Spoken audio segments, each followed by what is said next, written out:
ठीक ठीक।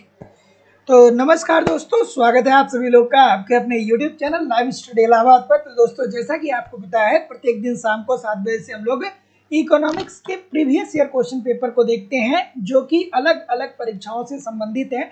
और यहाँ पे हम लोग दोस्तों Uttar Pradesh TGT PGT, Bihar TGT PGT, Jharkhand TGT PGT, Madhya Pradesh state, Madhya Pradesh SET, UGC NET, LT grade, JIC lecturer, assistant professor और अन्य परीक्षाओं की प्रीवियस ईयर क्वेश्चन पेपर को देखते हैं। और साथ ही साथ इस सेशन में हम लोग ऐसे प्रश्नों का भी समावेश करते हैं जो प्रश्न इन परीक्षाओं के दृष्टिकोण से महत्वपूर्ण होने वाली है।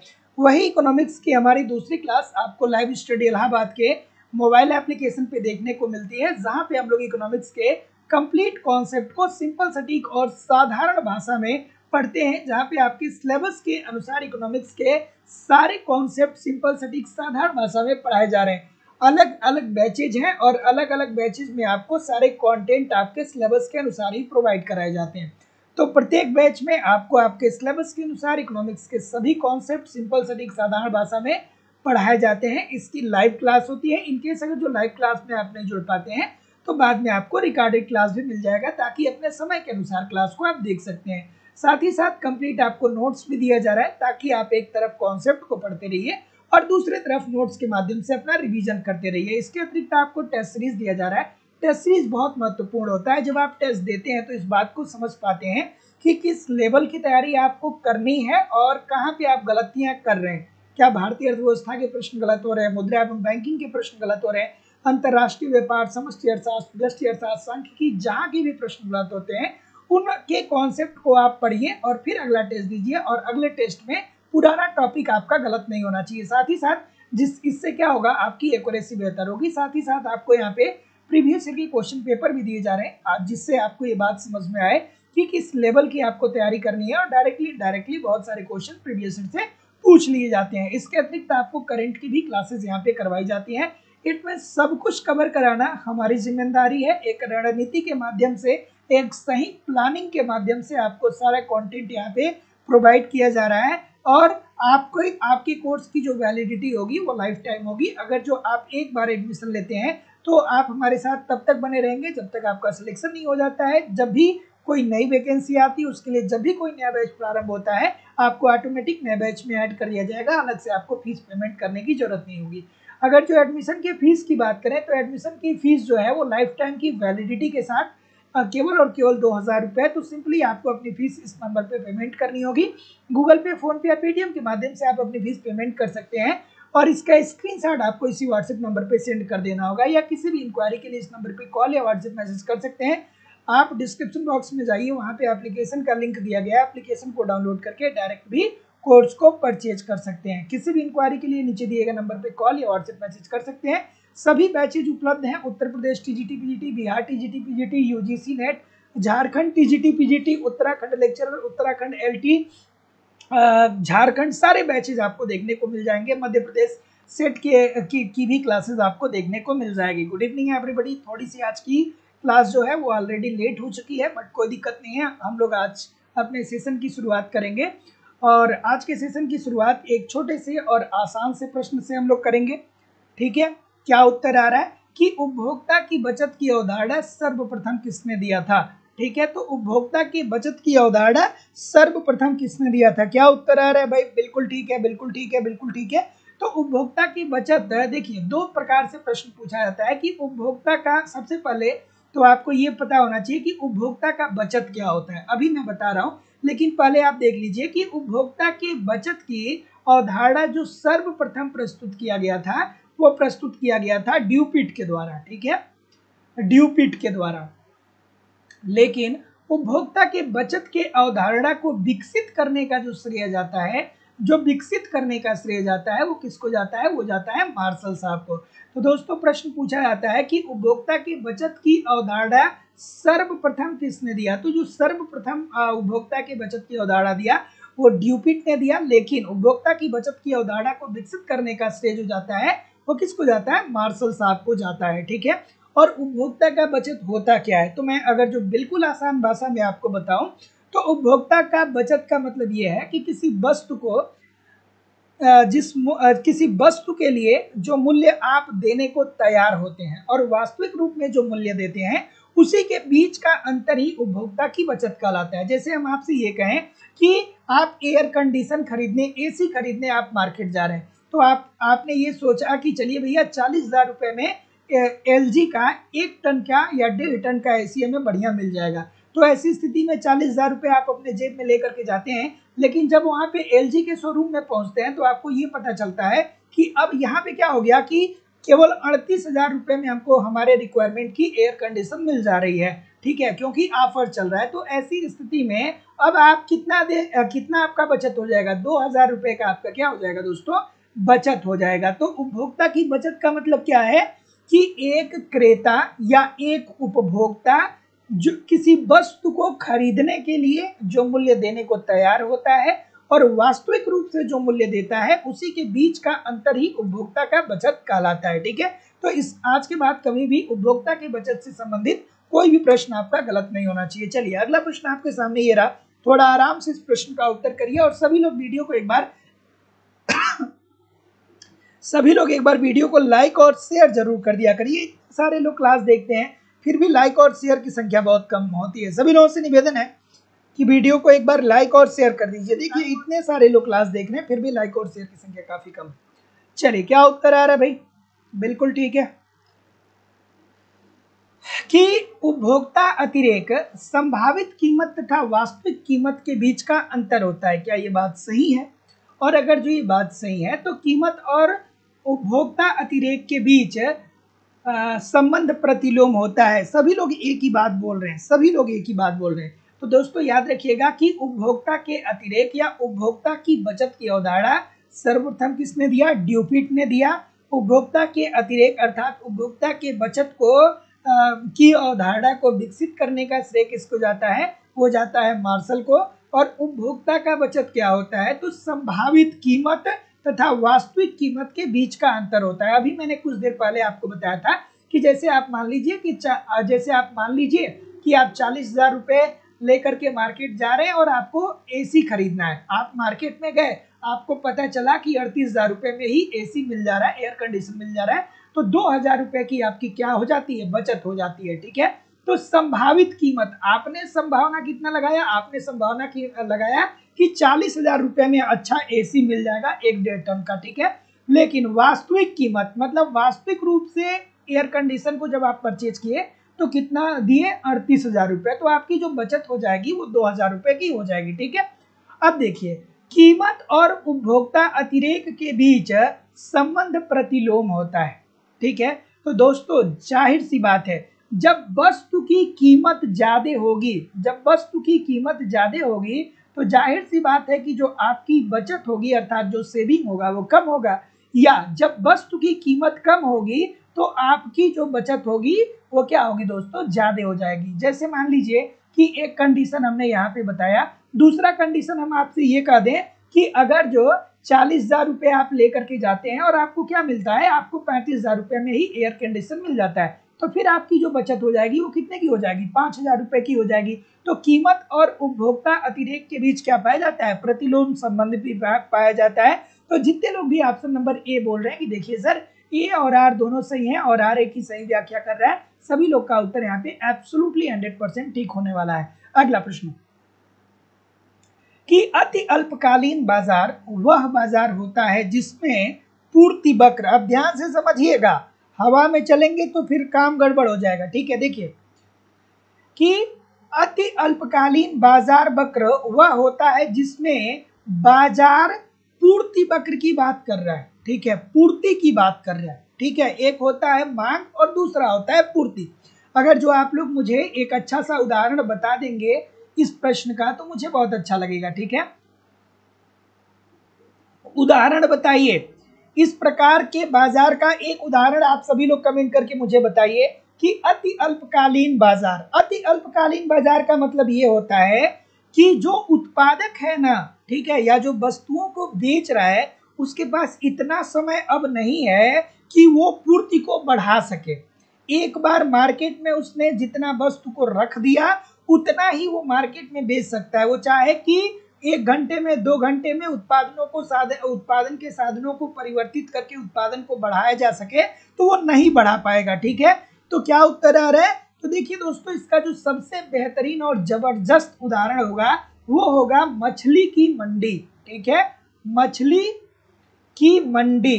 ठीक है, मछली की मंडी में अगर जो आपने कभी आप गए होंगे तो वहां पे देखे होंगे कि जो मछली बेचने वाले होते हैं ना, उसमें से क्या होते हैं कि कुछ जो होते हैं, कोई 20 किलो मछली लेकर के मार्केट में आता है, कोई 25 किलो लेकर के आता है, कोई 30 किलो लेकर के आता है।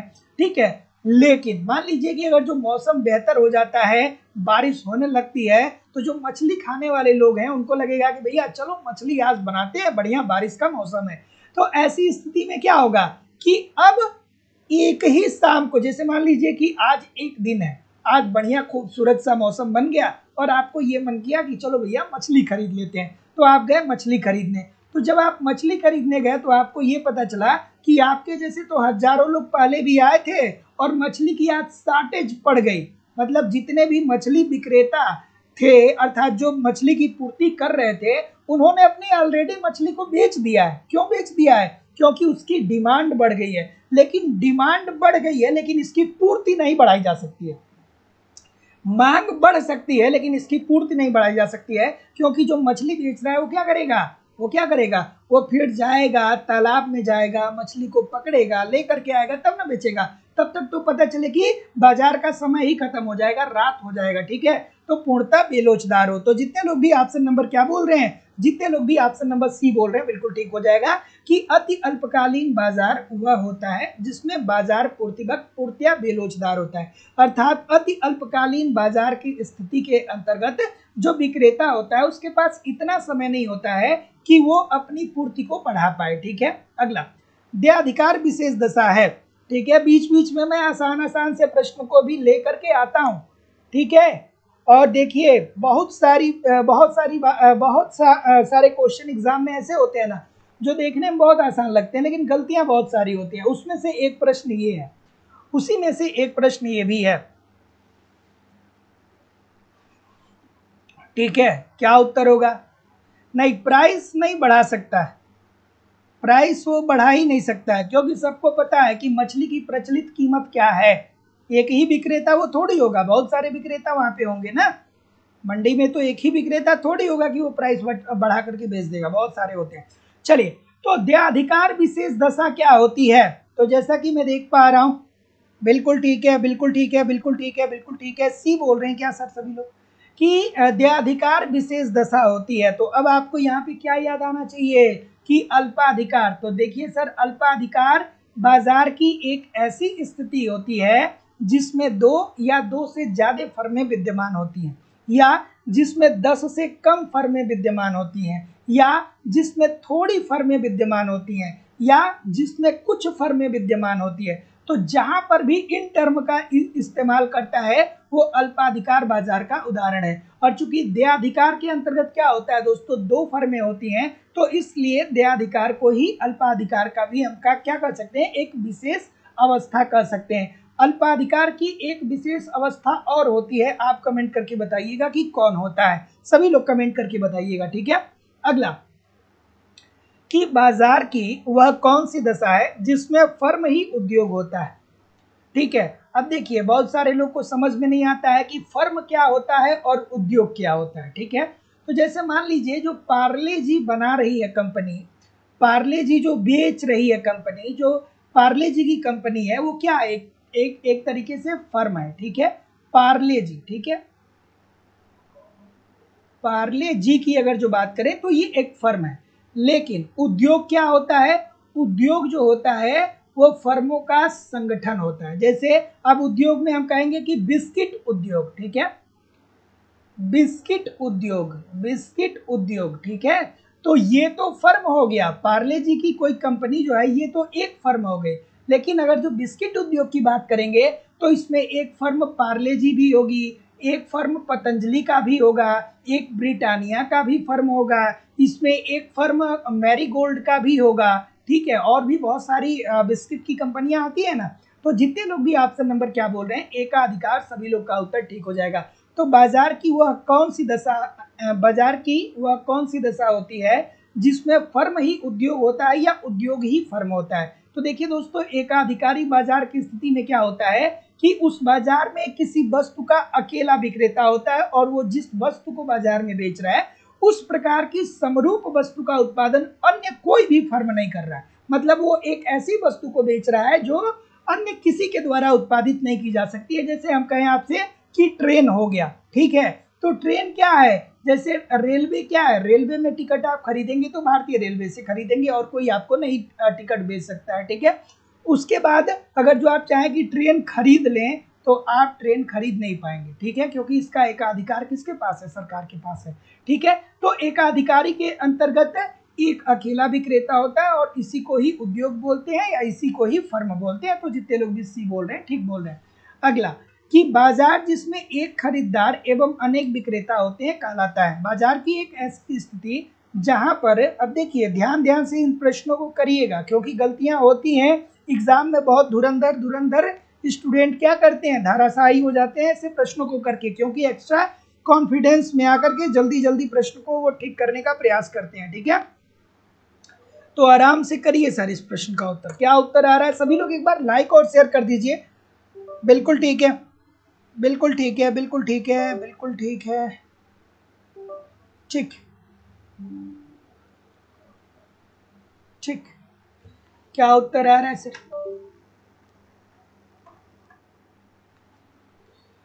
क्या उत्तर आ रहा है, बी बोल रहे हैं सभी लोग, बी बोल रहे हैं,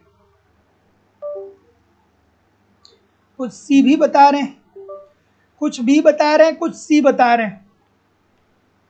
और कोई भाई, और कोई बी और सी के अलावा कोई नहीं है। बच्चों वाला प्रश्न है कि एक बाजार जिसमें एक खरीदार हो, एक सेकेंड,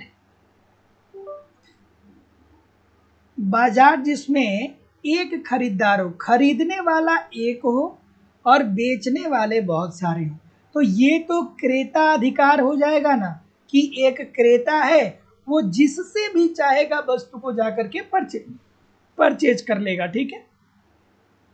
तो जितने लोग भी ऑप्शन नंबर ए बोल रहे हैं बिल्कुल ठीक है। जैसे बाजार जिसमें एक खरीदार एवं अनेक विक्रेता होते हैं, वो क्या हो जाएगा, वो क्रेता अधिकार कहला जाएगा, ठीक है। जैसे आप मान लीजिए कि आप इकोनॉमिक्स पढ़ना चाहते हैं, तो इकोनॉमिक्स पढ़ने के लिए बहुत सारे ऑप्शन आपके पास हैं, ठीक है। तो अब आप किससे इकोनॉमिक्स पढ़ना चाहते हैं, किसकी बात आपको समझ में आती है अच्छे से, ये बात आपके ऊपर डिपेंड करता है, ठीक है। तो ये पूरा और पूरा आपके ऊपर अधिकार है कि आप किससे पढ़ना चाहेंगे, ठीक है। तो जितने लोग ये बी बोल रहे हैं सभी लोग का उत्तर बिल्कुल ठीक है। अगला कि कीमत विभेदीकरण की शर्त क्या होती है। अब आसान सी बात है, और कीमत विभेदीकरण क्या होता है, कीमत विभेदीकरण कहाँ पे देखने को मिलता है, ये कीमत विभेदीकरण कहाँ पे देखने को मिलता है, एकाधिकार बाजार प्रतियोगिता के अंतर्गत देखने को मिलता है। एकाधिकार बाजार के अंतर्गत कीमत विभेदीकरण देखने को मिलता है। कीमत विभेदीकरण का उदाहरण जो है वो वकील है, ठीक है, वो डॉक्टर है, ठीक है, क्योंकि डॉक्टर और वकील जो होते हैं ना, वो एक ही प्रकार की केस लड़ने के लिए अलग अलग क्लाइंटों से अलग अलग फीस वसूल करते हैं। जैसे डॉक्टर भी जो होता है, या चाहे वकील की बात करें, तो वकील क्या करता है, वो देखता है, वकील जो है वो देखता है कि कौन सा क्या है, कि कौन सा थोड़ा सा पैसे वाली पार्टी है उससे ज़्यादा फीस चार्ज करेगा, और कौन थोड़ा कम वाला है उससे वो कम फीस चार्ज करेगा, ठीक है। अर्थात एक ही सर्विस के लिए अलग अलग फीस वसूल करना या एक ही वस्तु के लिए अलग अलग कीमत वसूल करना ही एकाधिकार कहलाता है, ठीक है। तो क्या उत्तर आ रहा है सर, बिल्कुल ठीक है, बिल्कुल ठीक है, बिल्कुल ठीक है। तो एकाधिकार के अंतर्गत देखने को क्या मिलेगा, तो पूर्ति पर नियंत्रण होगा। क्या ये बात सही है, एकाधिकार कीमत विभेदीकरण की शर्त क्या है, तो कीमत विभेदीकरण की शर्त ये थोड़ी हो सकती है कि पूर्ति पे नियंत्रण हो, ठीक है। बाजारों का पृथकीकरण हो, एक बाजार आपके लखनऊ में हो, एक बनारस में हो, एक कहीं मध्य प्रदेश के किसी शहर में हो, एक झारखंड के किसी शहर में हो, एक उत्तराखंड के किसी शहर में हो, ठीक है, जिससे एक दूसरे जिस बाजार से लोग क्या हो सके, कनेक्ट ना हो सके, अलग अलग बाजार हो, और वो क्या करेगा, उपभोक्ताओं के विशेष व्यवहार को देखता है।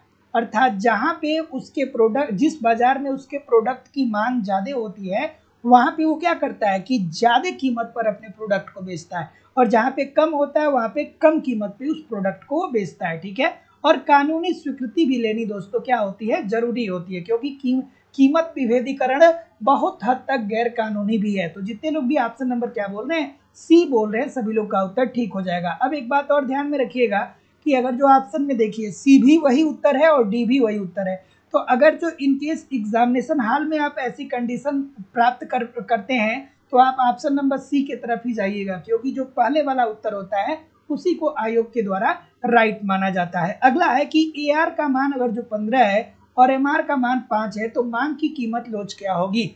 चलिए, बिल्कुल ठीक है।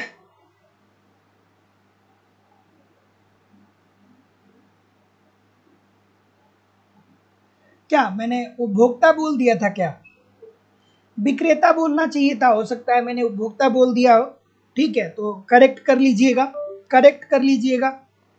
ठीक है, करेक्ट कर लीजिएगा। अगर जो मैंने अब देखिए एकाधिकार की जब बात हो रही है तो वहां पे हमेशा इस सेलर की बात होगी, विक्रेता की बात होगी, क्रेता की कोई बात ही नहीं है। ठीक है, चलिए अगला प्रश्न, क्या उत्तर आ रहा है सर?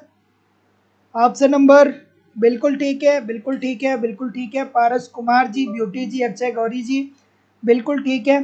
अर्चना कुमारी जी, रागनी सिंह जी, मीसो जी, राजकुमार प्रजापति जी, बिल्कुल ठीक है। निशा जी, अक्षय गौरी जी, सोनी शर्मा जी, अंकिता अवस्थी जी, अफजल हसन जी, ब्यूटी जी। चलिए, क्या उत्तर आ रहा है? तो जैसा कि मैं देख पा रहा हूँ ऑप्शन नंबर बी बोल रहे हैं।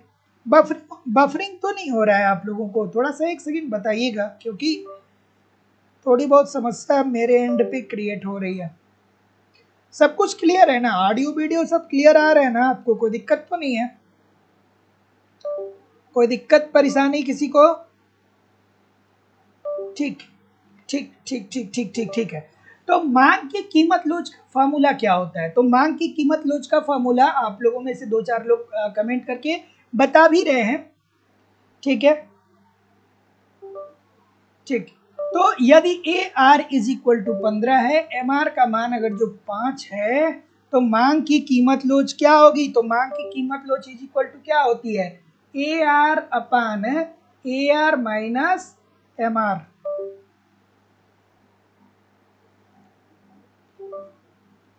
ए R minus M R put कर दीजिए, उत्तर आ जाएगा। ए आर का मान कितना दिया है? 15 दिया है। अब इसी प्रश्न को अगर जो प्रैक्टिस नहीं करेंगे तो फिर गलत हो जाएगा। ए आर का मान कितना दिया है? 15 दिया है। एम आर का मान कितना दिया है? 5 दिया है। तो 15/10 करेंगे तो ये क्या आ जाएगा? 1.5 आ जाएगा। तो जितने लोग भी ऑप्शन नंबर क्या बोलेंगे, बी बोलेंगे, सभी लोग का उत्तर बिल्कुल ठीक हो जाएगा। ए आर का फुल फॉर्म बताइए और एम आर का फुल फॉर्म बताइए, बहुत बार मैंने आपसे पूछा है। ठीक है, कमेंट करके बताइएगा। ठीक है, चलिए अगला प्रश्न, कि प्रसामान्य लाभ के बारे में निम्नलिखित कथनों में से कौन सा कथन सही है? थोड़ा आराम से करिएगा इस प्रश्न को, और सभी लोग वीडियो को लाइक और शेयर जरूर कर दिया करिए। आराम से इस प्रश्न को करिएगा, इतने सारे लोग क्लास देखते हैं फिर भी लाइक और शेयर की संख्या बहुत कम है। चलिए, ठीक, क्या उत्तर आ रहा है भाई? इस प्रश्न का उत्तर करिए कि एक फर्म सॉरी प्रसमा, ठीक है, प्रसामान्य लाभ के बारे में निम्नलिखित कथनों में से कौन सा कथन सही है? खूबसूरत सा प्रश्न है और आपका उत्तर भी काफी बेहतरीन मिल रहा है, बिल्कुल सही है दोस्तों। देखिए, अगर जो बात करें असामान्य लाभ की, ठीक है, तो असामान्य लाभ अल्पकाल में भी अर्जित किया जा सकता है और दीर्घकाल में भी अर्जित किया जा सकता है। ठीक है, अल्पकाल में भी सामान्य लाभ अर्जित किया जा सकता है और दीर्घकाल में भी अर्जित किया जा सकता है। ठीक है, अल्पकाल में देखिए, अल्पकाल में जो फर्में होती है ना, उसे अप्रत्याशित लाभ भी हो सकता है, उसे अप्रत्याशित हानि भी हो सकती है, और उसे ना ही लाभ और ना ही हानि, अर्थात उसे सामान्य लाभ भी प्राप्त हो सकता है। जैसे कि मैंने आपको बताया था कि कोविड के समय में आप देखिए कि बहुत सारी ऐसी चीजें थी जो क्या बहुत सारी ऐसी फर्में थी जो नुकसान में चली गई। जैसे जो कपड़ा बनाने कंपनी वाली थी, जो कपड़ा बनाने वाली कंपनी थी, वो नुकसान में पहुंच गई, क्योंकि 2-3 साल तक पूरा लॉकडाउन था, तो शॉपिंग मॉल खुला नहीं, तो उनका व्यवसाय क्या हो गया? स्लो हो गया। लेकिन जो दूध वाले प्रोडक्ट हैं, जो ग्रोसरी स्टोर वाले प्रोडक्ट हैं, उनको हमेशा ही सामान्य लाभ मिला। ठीक है, इट मीन्स कि जैसे उनको लाभ मिलता है वैसे मिला। लेकिन वहीं अगर जो सैनिटाइजर और मास्क बनाने वाली कंपनियों की बात करें तो इन लोगों को क्या हुआ, अप्रत्याशित लाभ हुआ। लेकिन जब दीर्घकाल की बात करेंगे, जब 20 साल या उससे ऊपर की बात करेंगे, तो दीर्घकाल में जो फर्में होती हैं वो हमेशा ही सामान्य लाभ कमाती हैं, खास करके पूर्ण प्रतियोगिता के अंतर्गत। तो जितने लोग भी ऑप्शन नंबर डी बोल रहे हैं बिल्कुल ठीक बोल रहे हैं। तो सैनिटाइजर और मास्क ने जितना लाभ कमाया था कोविड के समय में, अब उतना लाभ कमा पा रहा है क्या? नहीं कमा पा रहा है ना। अगला कि बेन के प्रवेश निवारण मॉडल में फर्म किस पर प्रीमियम वसूल करती है? खूबसूरत सा प्रश्न है प्रोफेसर बेन साहब का, ये बार बार प्रश्न पूछा जाता है आपके पेपर में। क्या उत्तर आ रहा है सर? बिल्कुल ठीक, प्रोफेसर बेन की बात हो रही है, बिल्कुल सही है। ठीक है, बिल्कुल ठीक है, इजी सी बात, इजी सी बात है, एक लाइन की बात है, बच्चों वाली बात है, बिल्कुल सही है। बिल्कुल। तो ये जो बेन साहब ने अपना निवारण मॉडल दिया था, ये किस प्रतियोगिता के अंतर्गत दिया था? अल्पाधिकार बाजार के अंतर्गत इन्होंने बताया था। तो उनका ये कहना था कि जो अल्पाधिकारी होता है ना, जो अल्पाधिकारी होता है, अर्थात अल्पाधिकार के अंतर्गत जो कुछ फर्में होती हैं, थोड़ी फर्में होती हैं, 2 से ज़्यादा फर्में होती हैं, 10 से कम फर्में होती हैं, तो ये जो अल्पाधिकारी होता है ना, अगर जो इसको ऐसी संभावना दिखती है कि हम अपने लाभ को अधिकतम कर सकते हैं, ठीक है, इनको ऐसी संभावना दिखती है कि हम अपने लाभ को बढ़ा सकते हैं, लेकिन फिर भी अपने लाभ में ये वृद्धि नहीं करते हैं। और इस वजह से नहीं करते हैं ताकि उद्योग में नई फर्मों की एंट्री जो हो जाए, नई फर्मों की एंट्री हो जाएगी। तो वेन साहब ने जो मॉडल दिया था, जो निवारण मॉडल दिया था, उसमें उन्होंने एक लाइन की खूबसूरत सी बात कही थी। उसमें उन्होंने ये कहा था कि अल्पाधिकार के अंतर्गत जो फर्में होती हैं वो लाभ अधिकतम होने के स्थिति में भी अपने वस्तुओं की कीमतों को बढ़ाती नहीं है। इसलिए नहीं बढ़ाती हैं क्योंकि अगर जो वो अपने वस्तुओं की कीमतों को बढ़ा देंगी तो कोई नई फर्म उद्योग में आसानी से एंट्री कर जाएगी। ठीक है, तो अल्पाधिकार प्रतियोगिता के अंतर्गत जो फर्में होती हैं वो क्या करती हैं, उनको इस बात का भय होता है। फिर आपको याद आना चाहिए था, कार्टेल आपको याद आना चाहिए। तो अल्पाधिकार के अंतर्गत स्वतंत्र फर्मों का संगठन ही तो कार्टेल कहलाता है, और यही जो कार्टेल होता है वो इस बात का निर्णय लेता है कि हमको अपने प्रोडक्ट को बेचना है तो उसकी कीमत कितने निर्धारित करनी है, और हम अपने कीमत को कम से कम रखेंगे ताकि उद्योग में कोई नई फर्म एंट्री न कर जाए। तो जितने लोग भी ऑप्शन नंबर ए बोल रहे हैं सभी लोग का उत्तर यहाँ पे एब्सोल्युटली 100% ठीक होने वाला है। एक सेकेंड, ठीक। तो दीर्घा अवधिक प्रतिस्पर्धात्मक कीमत, ठीक है। तो बेन साहब की जो थियरी है, बेन साहब का वेन के प्रवेश निवारण मॉडल के अंतर्गत प्रोफेसर बेन साहब ने इस बात को कहा कि अल्पाधिकार के अंतर्गत फर्मों के पास अगर जो चांस होता भी है कि वो अपने लाभ को अधिकतम करें, अर्थात कीमतों में वृद्धि करें, फिर भी वो अपने कीमतों में वृद्धि नहीं करते हैं। और इस वजह से नहीं करते हैं क्योंकि जब वो ऐसा करेंगे तो उनको डर या भय इस बात का बना रहता है कि कोई नई फर्म क्या करेगी कि एंट्री कर जाएगी उद्योग में, और जब नई फर्म एंट्री कर जाएगी तो क्या होगा, उससे फर्म को नुकसान, उससे क्या होगा कि जो पुरानी फर्में हैं उनको उनमें प्रतिस्पर्धा बढ़ सकती है, उनको नुकसान पहुंच सकता है। अगला प्रश्न ये रहा। चलिए, कार्टेल आ गया भैया। कार्टेल क्या होता है, कार्टेल का उदाहरण क्या है, कमेंट करके सभी लोग बताइए कि कार्टेल का उदाहरण क्या है। ठीक है, क्या उत्तर आ रहा है सर? बिल्कुल ठीक है, खूबसूरत सा प्रश्न है, एक बार नहीं अनेकों बार पूछा जा चुका है। पूछा गया है कि नहीं पूछा गया? पूछा गया भाई, चलिए बताइए मुझे। तो देखिए, ओपेक उदाहरण है कार्टेल का, बिल्कुल आपकी बात ठीक है।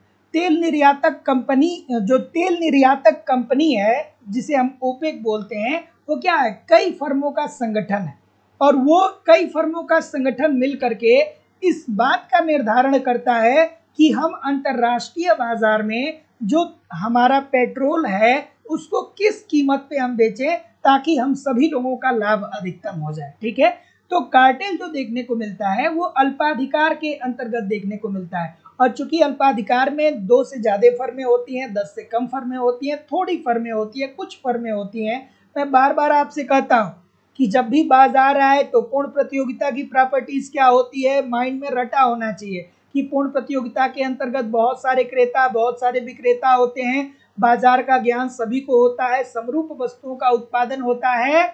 पूर्ण प्रतियोगिता के अंतर्गत फर्म जो होती है वो कीमत ग्राही होती है, अर्थात मांग व पूर्ति की शक्तियों के आधार पे उद्योग के द्वारा कीमतों का निर्धारण होता है और उसी कीमत पर एक फर्म जितने चाहे प्रोडक्ट को अपने मार्केट में बेच सकती है। उसके बाद आपको अल्पाधिकार का प्रॉपर्टीज आना चाहिए कि जहाँ पे कुछ फर्मों की बात हो, थोड़ी फर्मों की बात हो, 2 से ज्यादा फर्मों की बात हो, 10 से कम फर्मों की बात हो, वो अल्पाधिकार बाजार का उदाहरण है। फिर एकाधिकार बाजार क्या होता है, तो एकाधिकार बाजार के अंतर्गत एक अकेला विक्रेता होता है और वो जिस प्रकार की वस्तु का उत्पादन करता है सेम उस प्रकार की वस्तु का उत्पादन कोई और नहीं करता है। फिर आपको याद आना चाहिए एकाधिकारात्मक प्रतिस्पर्धा बाजार, ठीक है। एकाधिकार बाजार और एकाधिकारात्मक प्रतिस्पर्धा बाजार ये दोनों अलग अलग होता है। तो जो एकाधिकारात्मक प्रतिस्पर्धा बाजार होता है इसमें क्या होता है, इसमें ये होता है कि फर्मों की मतलब उत्पादकों की संख्या बहुत ज्यादा होती है, लेकिन कोई भी उत्पादक समरूप वस्तु का उत्पादन नहीं करते हैं। इनकी जो वस्तुएं होती हैं वो क्या होती हैं, विभेदित होती हैं। फिर आपको देय अधिकार याद आ जाना चाहिए, नहीं याद आ रहा है तो कॉन्सेप्ट पढ़िए, अदरवाइज हवा में इकोनॉमिक्स आप नहीं पढ़ पाएंगे, सीधी सीधी बात है।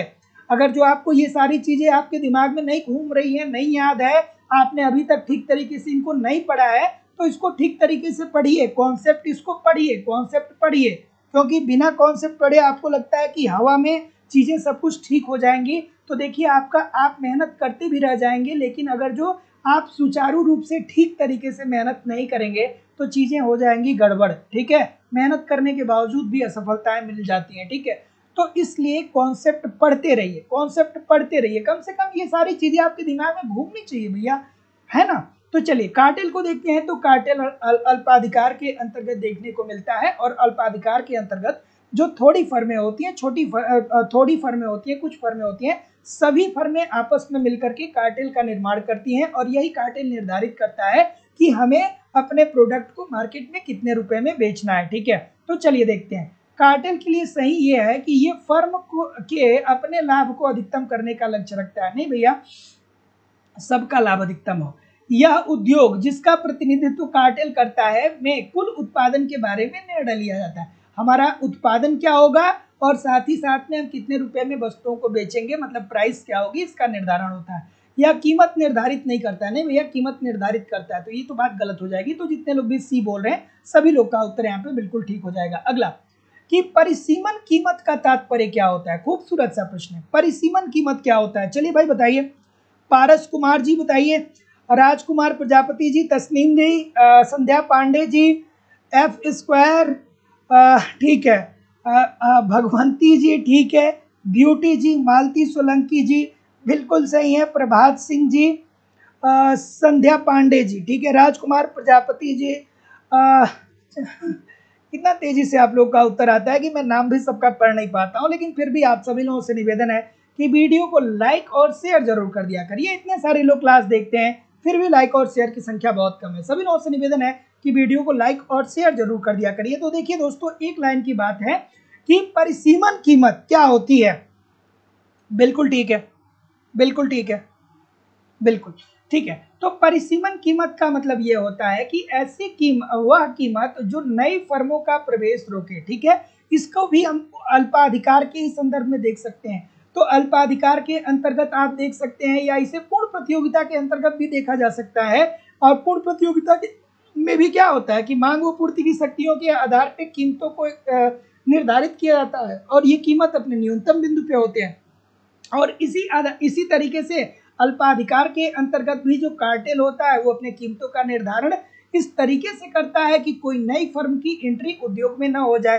तो जितने लोग भी बी बोल रहे हैं बिल्कुल ठीक बोल रहे हैं, लेकिन एक बात ध्यान में रखिएगा कि पूर्ण प्रतियोगिता के अंतर्गत क्या होता है ना कि फर्मों की आवागमन जो होता है वो स्वतंत्र होता है। आप भी जाइए, आप भी उद्योग में तुरंत एंट्री हो, आपका भी बाजार में तुरंत एंट्री होगा, और तुरंत बाजार से आप बाहर भी आ सकते हैं।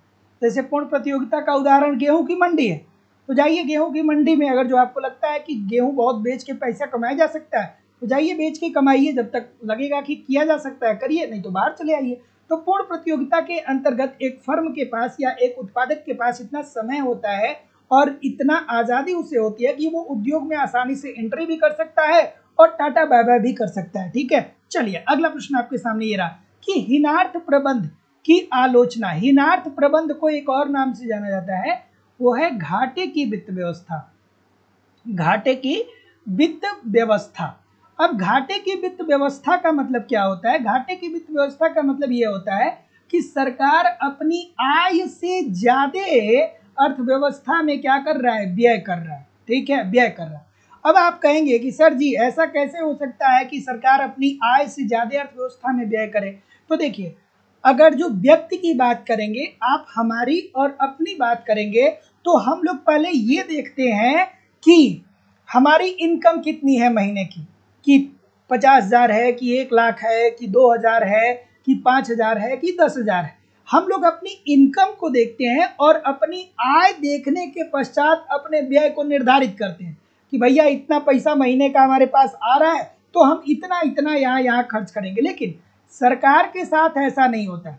सरकार ये देखती है कि हमको अर्थव्यवस्था में कितना मुद्रा डालने की जरूरत है, अर्थव्यवस्था में कितना पैसा खर्च करने की जरूरत है, और जब अर्थव्यवस्था में कितना मुद्रा खर्च करने की जरूरत है ये सरकार जान जाता है, उसे पता चल जाता है, तब जाके सरकार आय का अर्जन करता है। और सरकार आय कहाँ से प्राप्त करता है? हमसे और आपसे टैक्स लेकर के, और इसके साथ साथ सरकार ऋण भी लेकर के आय अर्जित करता है। ठीक है, वो आंतरिक ऋण भी हो सकते हैं, बाह्य ऋण भी हो सकते हैं। ठीक है, तो ऐसी स्थिति में सरकार अगर जो अपनी आय से ज्यादा अर्थव्यवस्था में व्यय कर रहा है तो जाहिर सी बात है कि अर्थव्यवस्था में मुद्रा की जो पूर्ति होगी वो बढ़ जाएगी, और अगर जो मुद्रा की पूर्ति बढ़ जाएगी तो सबके पास पैसा चला आएगा ना।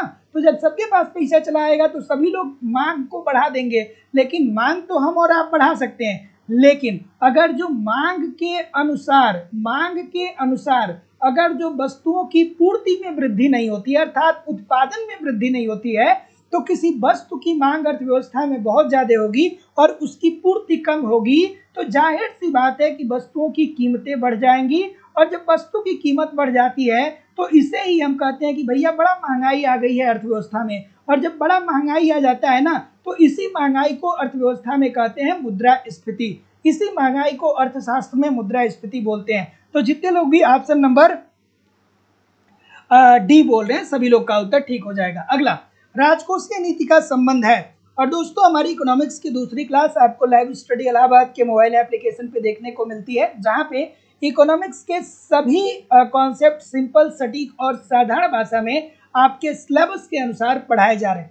ए टू जेड जितने भी, कुछ भी छूटने वाला नहीं है दोस्तों, सब कुछ पढ़ाए जा रहे हैं। अगर जो आपको इकोनॉमिक्स बहुत बेसिक से पढ़ना है, या आपको इकोनॉमिक्स इकोनॉमिक्स पढ़े बहुत दिन हो गया, बहुत दिन से इकोनॉमिक्स छूटा हुआ है, तो आप निश्चित तौर पे बैच को ज्वाइन करिए। यहाँ पे बिल्कुल सिंपल, सटीक और साधारण भाषा में बेसिक से सारी चीज़ें पढ़ाई जा रही हैं और सब कुछ यहाँ पे देखने को मिलेगा। साथ ही साथ आपको यहाँ पे कंप्लीट नोट्स भी देखने को मिलता है। एक तरफ आपकी लाइव क्लास होती है, इनकेस लाइव क्लास में नहीं जुड़ पाएंगे बाद में रिकॉर्डेड क्लास भी मिल जाएगा।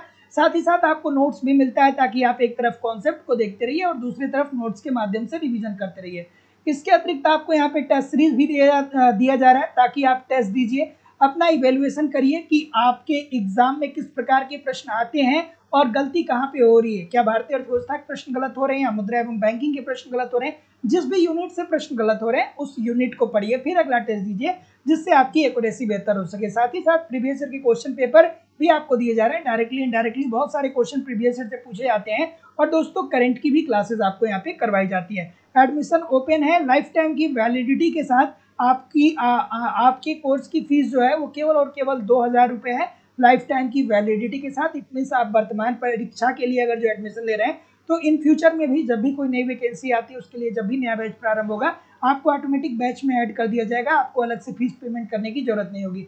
एडमिशन की फीस केवल और केवल 2000 रुपये है, तो आपको सिंपली गूगल पे, फोन पे या पेटीएम के माध्यम से अपनी फीस इस नंबर पे पेमेंट करनी होगी और इसका स्क्रीनशॉट आपको इस व्हाट्सएप नंबर पे सेंड करना होगा। किसी भी इंक्वायरी के लिए इस नंबर पे कॉल या व्हाट्सएप मैसेज कर सकते हैं। डिस्क्रिप्शन बॉक्स में जाइए, एप्लीकेशन का लिंक दिया गया है, एप्लीकेशन को डाउनलोड करके डायरेक्ट भी कोर्स को परचेज कर सकते हैं। तो चलिए, जितने लोग भी ऑप्शन नंबर क्या बोल रहे हैं, राजकोषीय नीति। तो राजकोषीय नीति क्या होता है? राजकोषीय नीति के अंतर्गत सरकार अपने आय और व्यय के विवरण को ही तो प्रस्तुत करती है ना। सरकार की जो राजकोषीय नीति होती है, इसके माध्यम से सरकार अपने आय और व्यय को ही तो बताता है ना। सरकार अपना आय कहाँ से अर्जित करता है? सरकार अपना आय अर्जित करता है कर के माध्यम से, ठीक है, या ऋण के माध्यम से। वो आंतरिक ऋण हो सकता है या बाह्य ऋण हो सकता है। और सरकार व्यय कहाँ पे करता है? सरकार व्यय करता है सामाजिक स्वास्थ्य, सामाजिक कल्याण पे, अर्थात शिक्षा, स्वास्थ्य, परिवहन, बिजली, इन सबको बेहतर करने के लिए। तो राजकोषीय नीति का जो संबंध होगा वो सार्वजनिक आय तथा सार्वजनिक व्यय से होगा। अगला, बजट एक यंत्र है, बच्चों वाला प्रश्न, छोटे से बच्चों वाला प्रश्न है, ठीक है।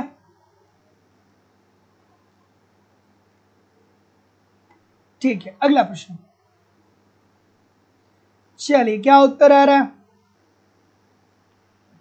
बिल्कुल ठीक है, बिल्कुल ठीक है, बिल्कुल ठीक है। ऑप्शन नंबर क्या बोल रहे हैं? बजट एक यंत्र है। ये तो बच्चों वाला प्रश्न है, छोटा सा बच्चा बता देगा, बताएगा कि नहीं बताएगा? बहुत अच्छी बात, बहुत अच्छी बात। तो जितने भी महानुभाव क्या बोलेंगे? ये बोलेंगे, है ना। बजट के अंतर्गत क्या होता है? बजट जो होता है वो सरकार की आय और व्यय का वार्षिक विवरण ही तो होता है ना। बजट के माध्यम से सरकार ये बताता है ना कि हमने कितना आय अर्जित किया है और हम कितना व्यय करने जा रहे हैं।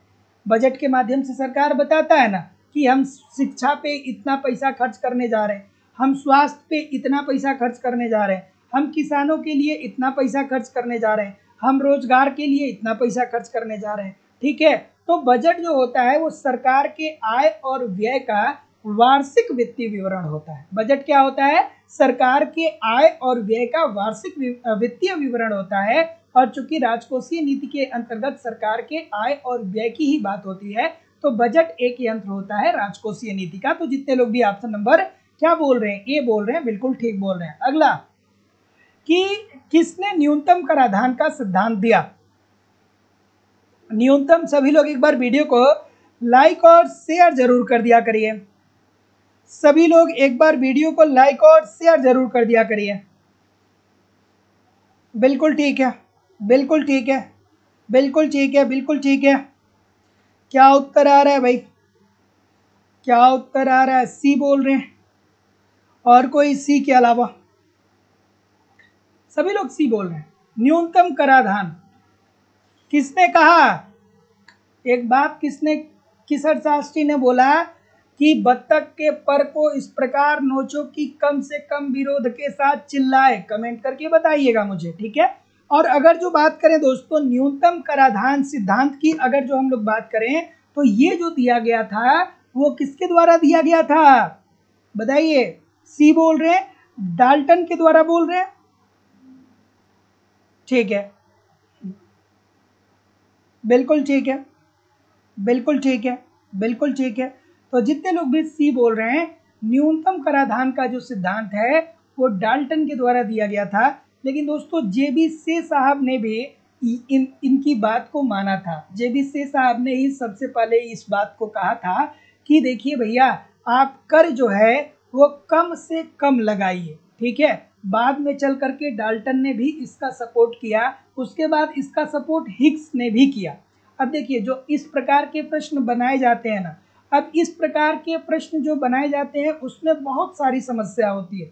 आयोग तो हर साल अपना 1-2 क्वेश्चन 3 क्वेश्चन को गलत बना करके चला जाता है, लेकिन बाद में क्या होता है कि हमारे जैसे लोग जो बार बार आप लोगों को प्रैक्टिस कराते हैं, आपको बेहतर करने का, आपको बेहतर कंटेंट प्रोवाइड करने का प्रयास करते हैं, हमारे जैसे लोग यहाँ पे क्या होते हैं कि थोड़ी बहुत चीज़ें गड़बड़ हो जाती है। जब आप इकोनॉमिक्स को देखेंगे, इकोनॉमिक्स के कॉन्सेप्ट को पढ़ेंगे तो उसका उत्तर कुछ और होगा, लेकिन जब आयोग ने उत्तर क्या माना है उसको देखेंगे तो उनका उत्तर कुछ और होगा। तो 2-3 प्रश्न तो हर क्वेश्चन में, 1-2 प्रश्न तो लगभग हो ही जाते हैं।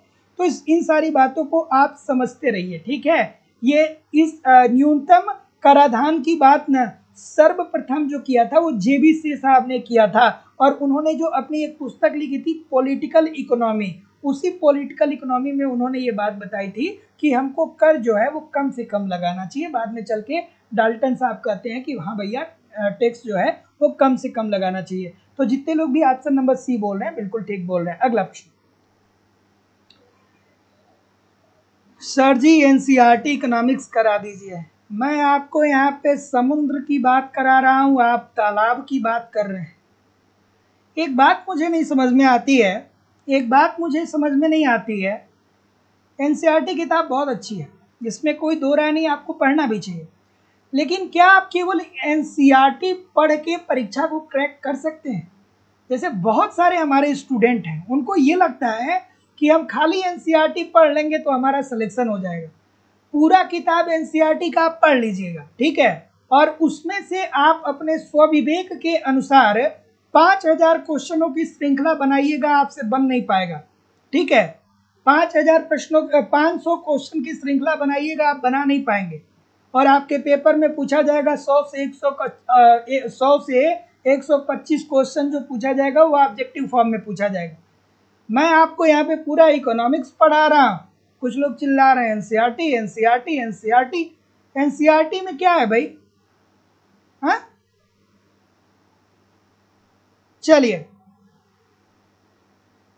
एनसीईआरटी में कह रहा हूँ कि आप पढ़िए, ऐसा नहीं है, लेकिन अब एनसीईआरटी में अभी आप पढ़ाने लगूँ तो उसमें फिर वही बात होगी कि जब देश की राष्ट्रीय आय में वृद्धि होती है तो किस क्षेत्र का योगदान बढ़ता है। इस प्रकार के बच्चों वाले प्रश्न वहाँ पे आपको देखने को मिलेंगे। तो आप इस चीज़ को भी तो समझिए ना, ठीक है। जब अगर जो आपके पास एक बाल्टी पानी है ना तो उसमें से 1 गिलास पानी आप वैसे ही निकाल सकते हैं। तो आपको पूरा का पूरा यहाँ पे पूरा सविस्तार से सारी चीज़ें प्रोवाइड कराई जा रही हैं, ठीक है। एनसीईआरटी आप पढ़िए, वो आपकी समझ को विकसित करेगा। लेकिन अगर जो आप ये सोच रहे हैं कि खाली एनसीईआरटी की 10 की 12 की किताब पढ़ लेंगे और उससे सिलेक्शन हो जाएगा, तो भैया मुश्किल बात, क्योंकि आपको यही नहीं समझ में आ पाएगा कि क्वेश्चन वहाँ से ऑब्जेक्टिव क्वेश्चन कैसे बनेंगे, आपको यही बात समझ में नहीं आ पाएगी, ठीक है। चलिए, क्या उत्तर आ रहा है भाई? इकोनॉमिक्स को सविस्तार से कॉन्सेप्ट को पढ़िए, सविस्तार से सारे कॉन्सेप्ट को पढ़िए, ठीक है।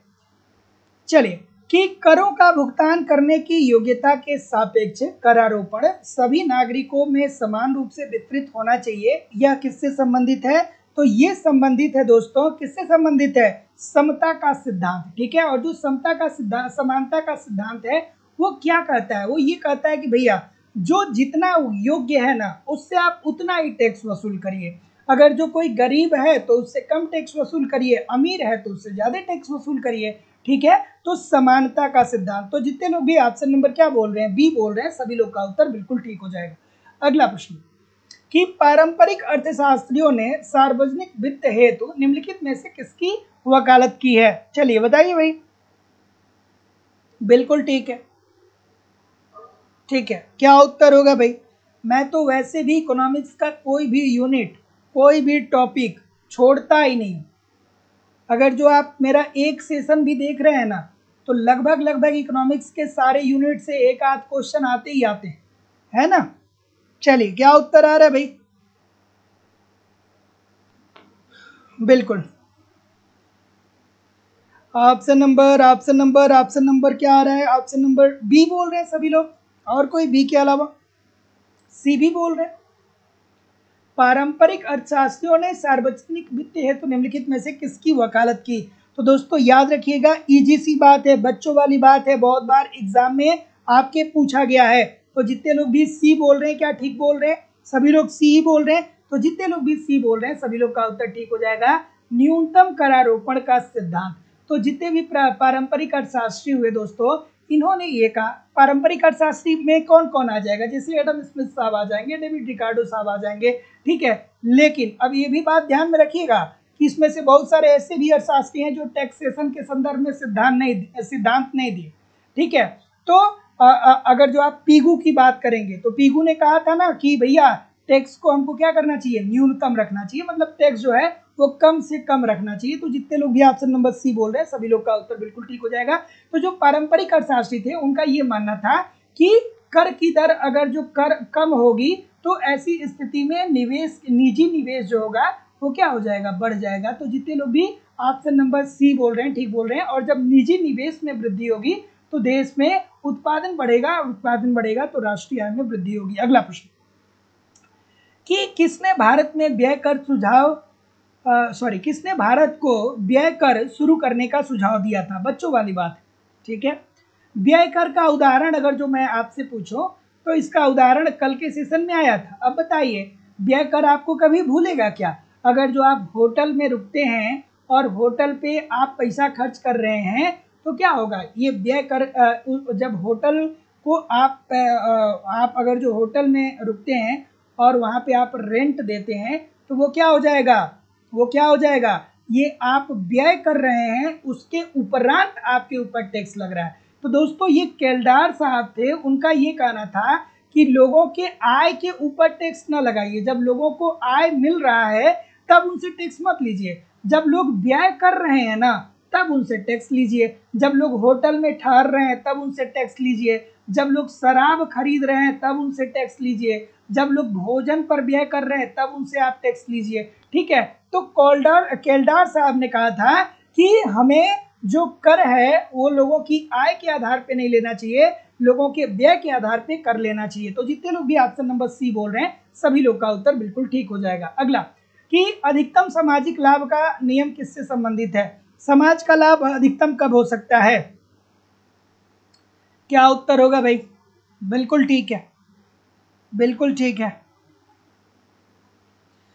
डी बोल रहे हैं, करारोपण और सार्वजनिक व्यय दोनों से, बिल्कुल ठीक है। देखिए भैया समाज का कल्याण कब अधिकतम होगा, तभी अधिकतम होगा जब आय की विषमता क्या हो, समाप्त हो, ठीक है। गरीब व्यक्ति भी क्या करे, अपने निवेश की क्षमता को बढ़ाए और उत्पादन को अधिकतम करे, ठीक है।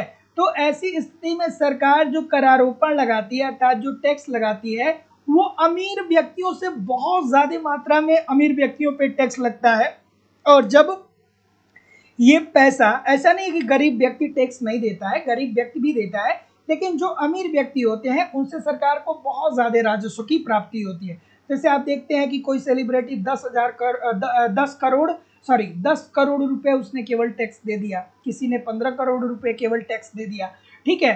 तो सरकार क्या करती है कि टैक्स लगाती है और मुख्य रूप से जो अमीर वर्ग होता है उसका पैसा वो अर्थव्यवस्था में शिक्षा, स्वास्थ्य, परिवहन, बिजली को दुरुस्त करने में लगाती है। और जब शिक्षा, स्वास्थ्य, परिवहन, बिजली दुरुस्त होता है, बेहतर होता है, तो ऐसी स्थिति में गांव का भी एक जो व्यक्ति होता है या एक गरीब व्यक्ति भी जो होता है उसके अंदर अब निवेश की क्षमता विकसित होती है कि चलो भैया सरकार ने गांव से सड़क तक अच्छी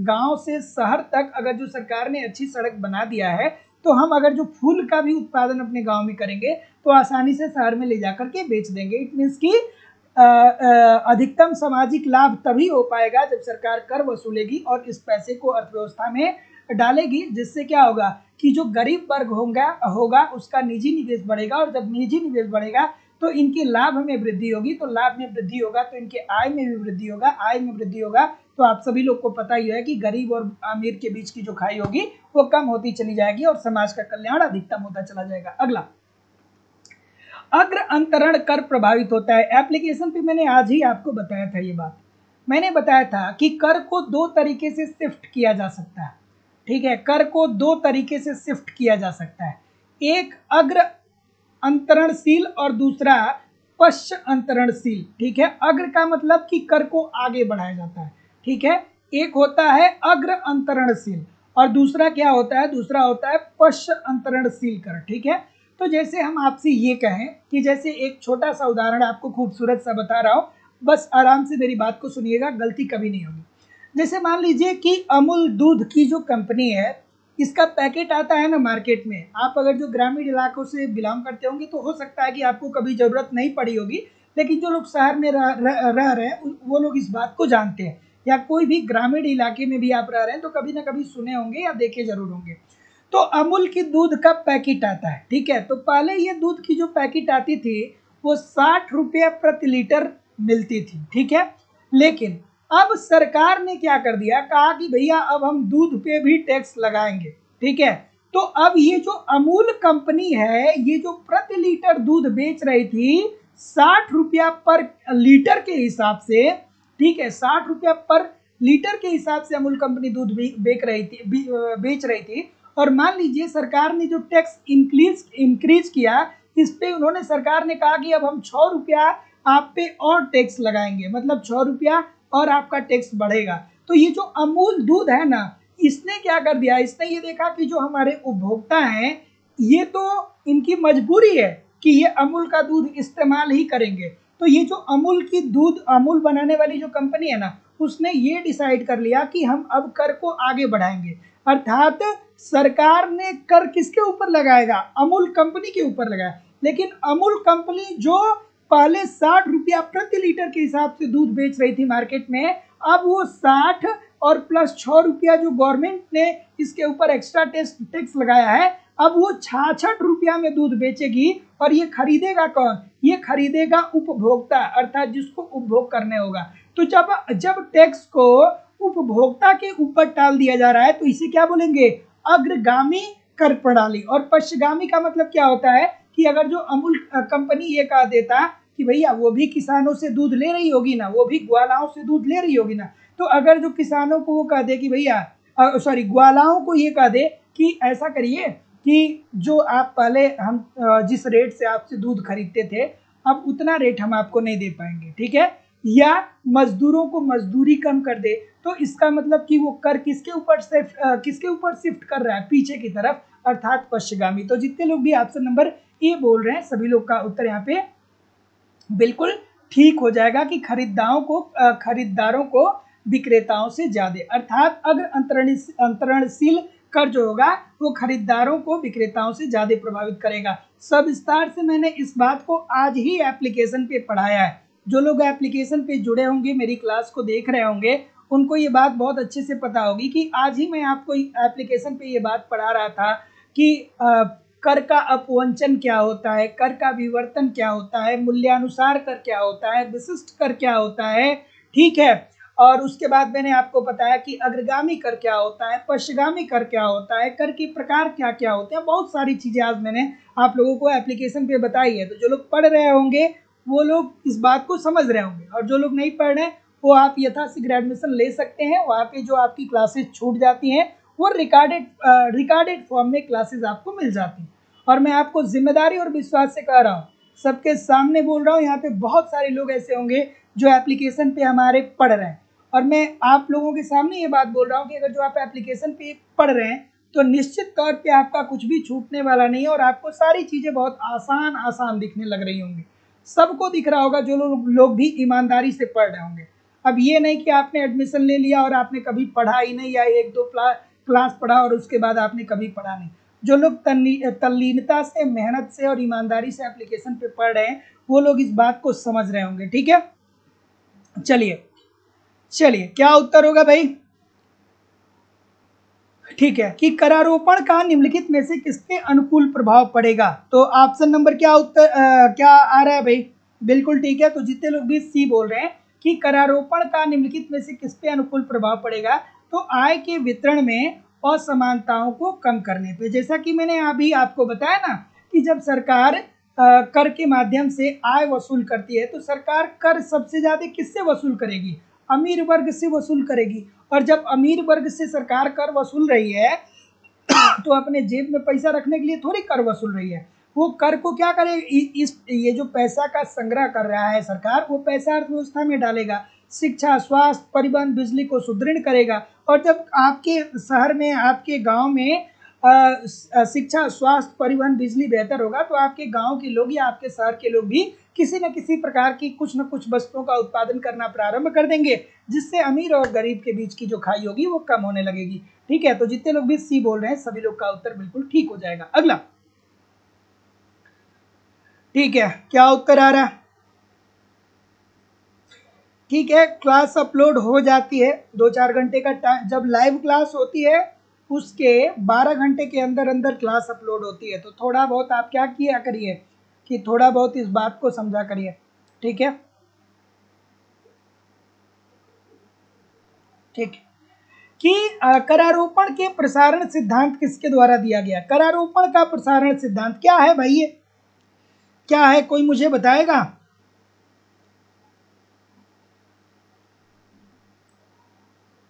ठीक है, बिल्कुल ठीक है, डिफ्यूजन थियरी ऑफ टैक्सेशन। ये ये ये किसने लिखा? किसने लिखा? किसने लिखा? ये मैन्सफील्ड और कनाड के द्वारा लिखा गया। ठीक है, कनाड के द्वारा। इनका नाम आप जरूर याद रखिएगा, कनाड साहब का नाम जरूर याद रखिएगा। ये मैन्सफील्ड को दें चाहे ना दें, कनाड का नाम जरूर देंगे। अब आप ये कहेंगे कि सर जी कि क्या होता है प्रसारण सिद्धांत, क्या होता है? तो एक लाइन की बात बता रहा हूं, आपको कभी नहीं भूलेगा। जो करारोपण का प्रसारण सिद्धांत है वो हमें यह बताता है कि जब सरकार कोई नई प्रकार की कर लगाती है तो वो स्वतः ही समाज में सभी लोगों पर क्या होता है, आरोपित हो जाता है। जैसे सरकार ने जीएसटी लगाया ना, तो अब तो जीएसटी आप देखिए, चाहे कोई भी व्यक्ति हो, अब तो जीएसटी के दायरे में सभी लोग आ रहे हैं ना, चाहे वो गरीब हो चाहे वो अमीर हो। ठीक है, आप रेस्टोरेंट में जा करके एक कॉफी भी पी रहे हैं तो आपको जीएसटी देना पड़ रहा है। आप एक पेन खरीद रहे हैं उस पर भी आपको जीएसटी देना पड़ रहा है। आप एक कॉपी खरीद रहे हैं उस पर भी आपको जीएसटी देना पड़ रहा है। तो ये करारोपण का जो प्रसारण सिद्धांत है, अर्थात जो मैन्सफील्ड और कनाड ने दिया था, ये सिद्धांत हमें ये बताता है कि जब सरकार कोई नई प्रकार की कर लगाती है तो ऐसी स्थिति में ये कर स्वतः ही समाज के सभी वर्गों में समान रूप से क्या होता है, प्रसारित होने लगता है। अर्थात इसका प्रभाव सभी वर्गों पर देखने को मिलता है। तो जितने लोग भी ऑप्शन नंबर क्या बोल रहे हैं, डी बोल रहे हैं, बिल्कुल ठीक बोल रहे हैं। अब अगर जो आप इकोनॉमिक्स के अच्छे स्टूडेंट हैं तो आपको याद आनी चाहिए कि जीएसटी की 5 दरें होती हैं। देखिए, कई कई किताबों में दिया है कि जीएसटी की 4 दरें होती हैं, लेकिन जीएसटी की 4 दर नहीं होती है, जीएसटी की 5 दर होती है। पहली जो दर होती है वो 0% होती है, क्योंकि बहुत सारी ऐसी वस्तुएं होती हैं जिस पे कोई जीएसटी नहीं लगता है। तो जीएसटी की पहली दर 0% होती है। जीएसटी की दूसरी दर 5% होती है। जीएसटी की तीसरी दर 18% होती है। और सॉरी, जीएसटी की पहली दर 0%, दूसरी 5%, तीसरी 12%, चौथी 18% और पांचवी और सबसे अधिकतम 28%। ठीक है, ठीक है, इस बात को जानते रहिए। चलिए, तो जीएसटी का सबसे बड़ा दर कौन सा है? 28%। चलिए अगला, एक व्यक्ति से दूसरे व्यक्ति पे कर भार के हस्तांतरण को कहा जाता है। देखिए दोस्तों, एक होता है कर विवर्तन, एक होता है कर अपवंचन, एक होता है कराधान, एक होता है कराघात। जो लोग एप्लीकेशन पे पढ़ रहे हैं, हम बार बार नहीं बोल रहे हैं, बार बार इसलिए बोल रहे हैं ताकि जो लोग एप्लीकेशन पे पढ़ रहे हैं उन लोग इस बात को ध्यान में रखें कि कितनी महत्वपूर्ण चीजें चल रही हैं और सब कुछ आपको वहां पे कराया जा रहा है। तो उन सारी क्लासेस को भी ध्यान में रखते हुए इन सारे प्रश्नों को आप क्या करिए, अटेम्प्ट किया करिए। ठीक है, तो जितने लोग भी क्या बोल रहे हैं, कर विवर्तन बोल रहे हैं, सभी लोग का उत्तर यहाँ पे बिल्कुल ठीक हो जाएगा। कर विवर्तन का मतलब ये होता है कि कर का जो मौद्रिक भार आपके ऊपर लगाया जा रहा है वो आप किसी और के ऊपर शिफ्ट कर दे रहे हैं। ठीक है, अभी हमने बताया ना कि कर का विवर्तन अग्रगामी भी हो सकता है, पश्चगामी भी हो सकता है। अर्थात अगर जो किसी सेलर के ऊपर, अर्थात किसी विक्रेता के ऊपर सरकार अगर जो टैक्स लगाती है तो ये विक्रेता या तो उपभोक्ता से कर वसूल लेगा या तो जहां से कच्चा माल या जो मजदूर हैं उनसे ये कर वसूल लेगा। ठीक है, मतलब जो इसको नुकसान हो रहा है इसकी भरपाई वहां से कर लेगा। ठीक है, यही होता है दोस्तों कर विवर्तन, कि जब आपके ऊपर टैक्स लग रहा है आप दूसरे के ऊपर टैक्स को डाल देंगे तो उसे ही हम क्या बोलेंगे, कर विवर्तन। कर का अपवंचन क्या होता है? फिर आपको याद होना चाहिए कि कर का अपवंचन क्या होता है। कर अपवंचन क्या होता है? तो कर का अपवंचन का मतलब ये होता है कि गैर कानूनी तरीके से आप कर अदा नहीं करते हैं, ठीक है। मतलब आप अपनी आय के अनुसार सरकार को टैक्स नहीं देते हैं। तो अगर जो आप गैर कानूनी तरीके से कर को अदा नहीं कर रहे हैं, अर्थात अपने आय को नहीं दिखा रहे हैं, तो उसे एक कर का अपवंचन कहा जाता है। अब ये भी देखिए बच्चों वाली बात है, अभी कुछ देर पहले बताया था कि एक कर का भार उपभोक्ता पर उत्पादक से अधिक होगा। अभी तो मैंने कुछ देर पहले आपको ये बात बताई थी कि उपभोक्ता पे कर कब पड़ेगा, जब उपभोक्ता पे कर, देखिए एक कर का भार उपभोक्ता पर उत्पादक से अधिक होगा। उपभोक्ता पे कर का भार कब अधिकतम होगा, तब होगा जब उसकी मांग क्या होगी, अधिक बेलोचदार होगी। जैसे मान लीजिए हम आपसे ये कहें कि नमक हो गया, ठीक है, माचिस हो गया। नमक और माचिस पे सरकार ने कह दिया कि चलिए भैया नमक आपको जो हम 40 रुपया पर केजी दे रहे थे, अब हम इस पे टैक्स बढ़ा रहे हैं। जो माचिस हम 1 रुपया प्रति आपको दे रहे थे, उस पे अब हम टैक्स बढ़ा रहे हैं। तो सरकार मान लीजिए कि नमक पे 10 रुपये का और एक्स्ट्रा टैक्स लगा दिया, ठीक है, 10 रुपये का एक्स्ट्रा टैक्स लगा दिया, ठीक है। तो ऐसी स्थिति में अब नमक 50 रुपये में बिचेगा, तो 50 रुपया केजी बिचेगा, बिकेगा, तो भी हमारी मजबूरी है कि हमको खरीदना ही पड़ेगा। 1000 रुपया किलो नमक हो जाएगा तो भी हमारी मजबूरी है कि खरीदना ही पड़ेगा।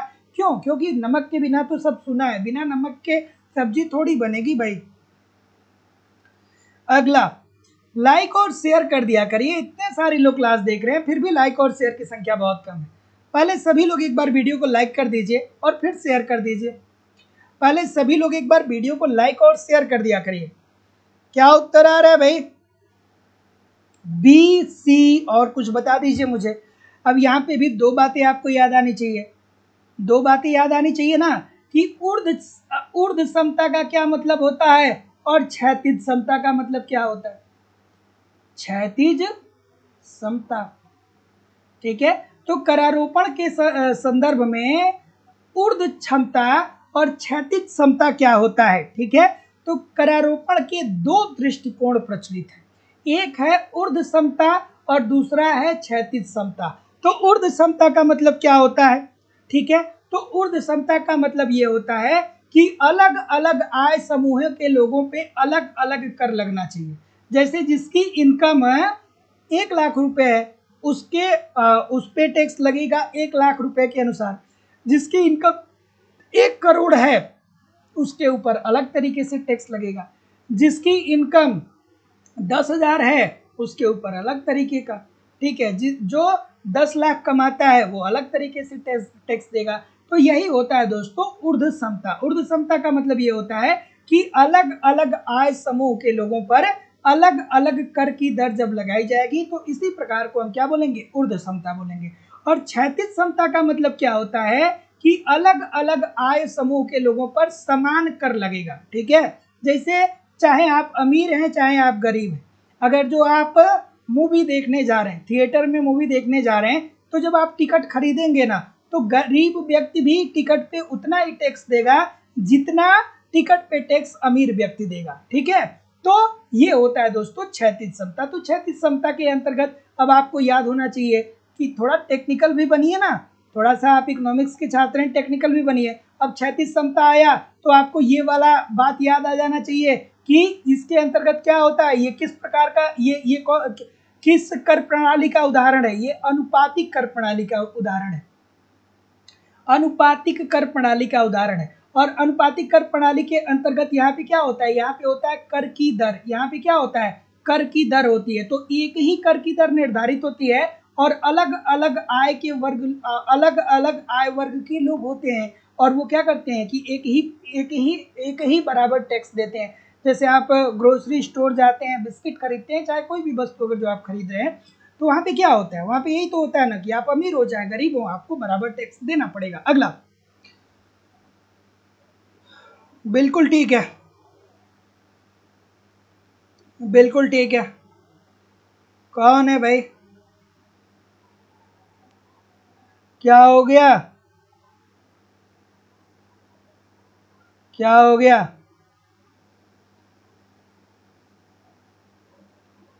कोई दिक्कत है क्या किसी को भाई? क्या उत्तर है बताइए? क्या उत्तर आ रहा है? CBD। एक बचा है A, वो भी बोल दीजिए। M is equal to 1/V। ठीक है, मुद्रा का मान किसके स्तर का व्युत्क्रम होता है? तो मूल्य के स्तर का व्युत्क्रम होता है ना। अब आप कहेंगे कि सर जी नई बात समझ में आई।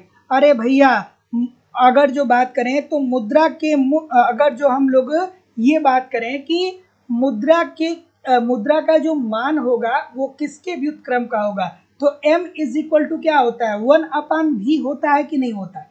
होता है कि नहीं होता है? पढ़ा है? नहीं पढ़ा है? नहीं पढ़ा है तो नहीं पढ़ा है तो भैया पढ़िए थोड़ा सा। ठीक है, तो मुद्रा का मान। ठीक है, तो देखिए दोस्तों, अर्थव्यवस्था में जब मुद्रा की पूर्ति बढ़ती है तो ऐसी स्थिति में मुद्रा का मूल्य क्या हो जाता है? कम हो जाता है। ठीक है, और मुद्रा का मूल्य कम होता है तो ऐसी स्थिति में अगर जो अर्थव्यवस्था में मुद्रा की पूर्ति बढ़ती है तो मुद्रा की पूर्ति बढ़ती है तो कीमत स्तर बढ़ जाता है, और अगर जो कीमत स्तर बढ़ जाता है तो मुद्रा का मूल्य जो होता है वो कम हो जाता है। ठीक है, तो जितने लोग भी सी बोल रहे हैं ठीक बोल रहे हैं। अगला कि P is equal to KR/M किसके द्वारा प्रदत्त कैम्ब्रिज समीकरण है? छोटा सा प्रश्न है बच्चों वाला। ठीक है, क्या उत्तर आ रहा है सर?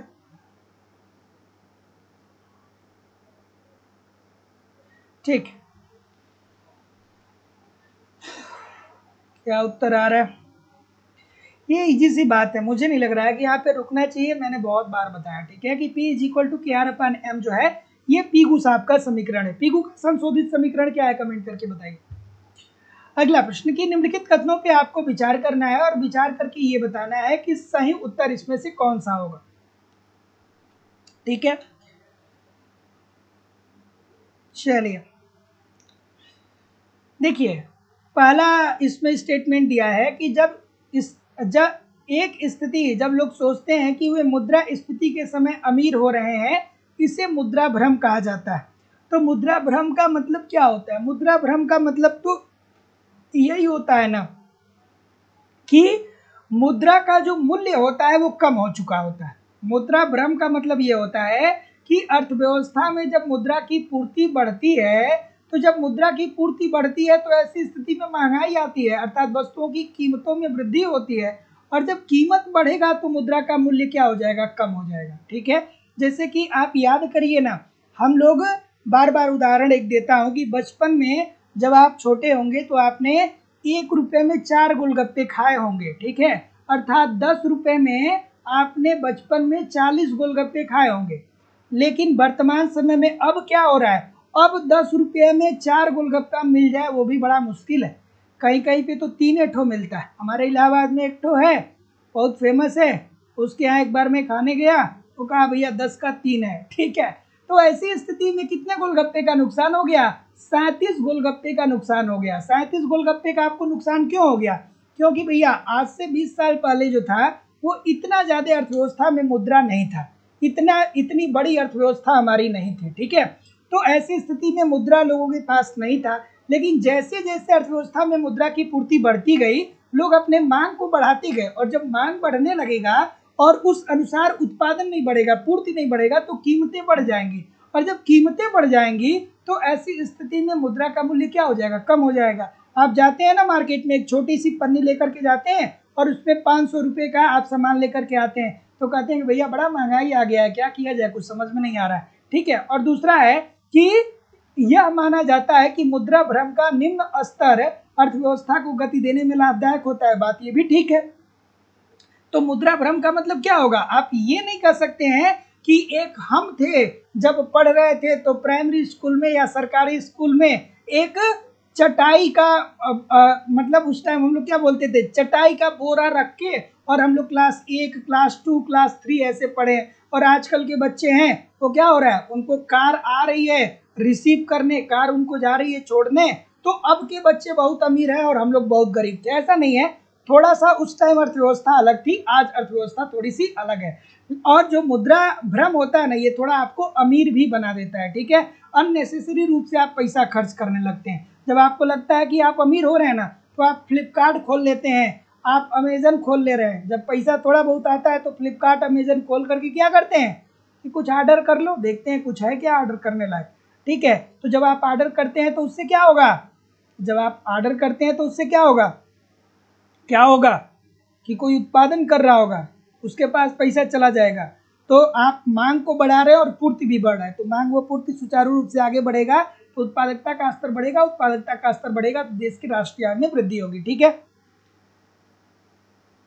ठीक है, क्या उत्तर आ रहा है भाई? चलिए, कि यदि मुद्रा के परिमाण सिद्धांत में यदि मुद्रा के परिमाण सिद्धांत